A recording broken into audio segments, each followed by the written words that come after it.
Bonjour et bienvenue à cette série sur le chemin d'Emmaüs. Sur le chemin d'Emmaüs, c'est en fait une rencontre que Jésus a fait avec ses disciples. Donc, c'est le jour où il a ressuscité et encore personne ne croyait dans sa résurrection. Et finalement, tout simplement déguisé, alors qu'ils pouvaient pas le reconnaître, leurs yeux étaient empêchés de le reconnaître, il fait un bout de chemin avec des disciples, puis il leur raconte ce qui le concerne dans l'Ancien Testament, dans les Écritures. Donc, il dit que c'est de lui que ça parlait. Et donc là, on va refaire le chemin d'Emmaüs, OK, avec vous. Puis on va aller plus tard examiner dans le récit, finalement, en commençant par Moïse, qu'est-ce qui concerne Jésus dans les Écritures. Donc, on va faire un petit bout de chemin, donc on va vous rappeler le passage en allant sur le chemin d'Emmaüs avec les disciples. Le présent récit est paraphrasé, c'est-à-dire que c'est pas les mots intégral, mais finalement c'est résumé. Donc, c'est sous le format de carte que je vous le présente. Vous pouvez voir le récit complet dans Luc chapitre 24, donc en commençant par le verset 13. Donc, on va faire le tour un petit peu de qu'est-ce qui s'est passé sur le chemin d'Emmaüs. Donc, le dimanche de la résurrection, deux disciples allaient à un village nommé Emmaüs et s'entretenaient de tout ce qui s'était passé. Pendant qu'ils parlaient et discutaient, Jésus s'approcha et fit route avec eux, mais leurs yeux étaient empêchés de le reconnaître. Jésus demanda, de quoi parlez-vous en marchant? Ceux-ci s'arrêtèrent attristés. Cléopas répondit, es-tu le seul qui ne sache pas ce qui est arrivé? Leur dit-il. Ce qui est arrivé au sujet de Jésus de Nazareth, qui était un prophète puissant en œuvre et en parole devant Dieu, et tout le peuple.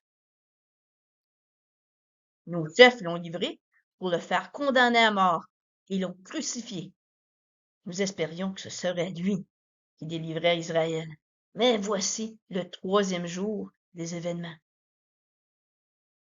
Il est vrai que des femmes se sont rendues au sépulcre sans le trouver et sont venues nous dire que des anges leur sont apparus, annonçant que Jésus est vivant. Quelques-uns sont allés au sépulcre et ont trouvé les choses comme les femmes l'avaient dit. Mais lui, ils n'ont point vu. Jésus leur dit, hommes sans intelligence, dont le cœur est lent à croire tout ce qu'ont dit les prophètes. Ne fallait-il pas que le Christ souffre ces choses et entre dans sa gloire? Et, commençant par Moïse et tous les prophètes, il leur expliqua dans toutes les Écritures ce qu'il concernait. Lorsqu'ils furent près du village d'Emmaüs, il parut vouloir aller plus loin, mais ils leur pressèrent de rester avec eux, car le jour était sur son déclin. Jésus entra pour rester avec eux. Pendant qu'il était à table, il prit le pain, rendit grâce, le rompit et leur donna. Alors leurs yeux s'ouvrirent et ils le reconnurent. Jésus disparut devant eux. Ils se dirent les uns à l'autre. Notre cœur brûlait au-dedans de nous lorsqu'il nous expliquait les Écritures en chemin. Se levant sur le champ, ils retournèrent à Jérusalem et trouvèrent les 11 et ceux qui étaient assemblés avec eux. Les 11 dirent, le Seigneur est réellement ressuscité et il est apparu à Simon. Et ils racontèrent ce qui leur était arrivé en chemin et comment ils l'avaient reconnu en rompant le pain. Alors qu'ils parlaient, Jésus se présenta au milieu d'eux et dit, que la paix soit avec vous. Saisis de frayeur et d'épouvante, ils croyaient voir un esprit. Jésus les calma et leur dit, pourquoi êtes-vous troublés? Et pourquoi pareille pensée? Voyez mes mains et mes pieds. C'est bien moi. Touchez et voyez.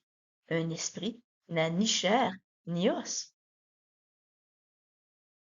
Dans leur joie, ils ne croyaient point encore. Jésus leur dit, avez-vous quelque chose à manger? Ils lui donnèrent du poisson et du miel, et Jésus en mangea devant eux. Jésus leur dit qu'il fallait que s'accomplisse tout ce qui était écrit à son sujet dans la loi de Moïse, dans les prophètes et dans les psaumes, et il leur ouvrit l'esprit pour qu'ils comprennent.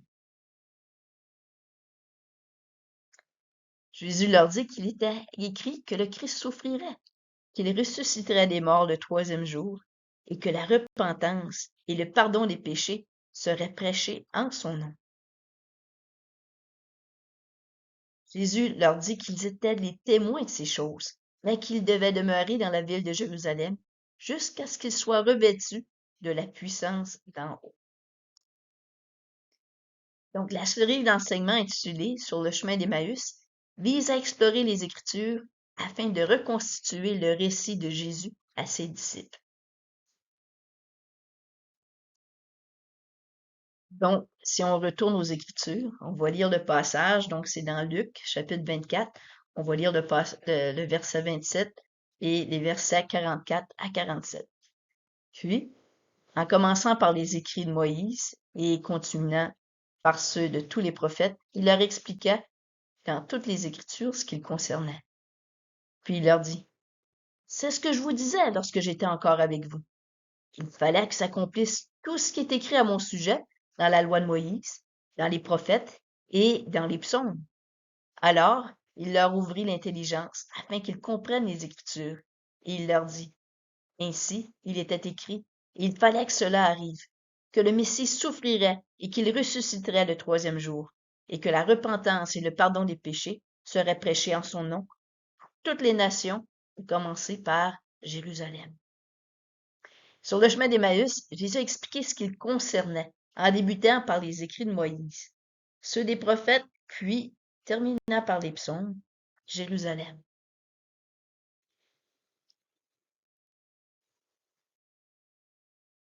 Donc, dans cette série-ci, c'est ce qu'on va voir.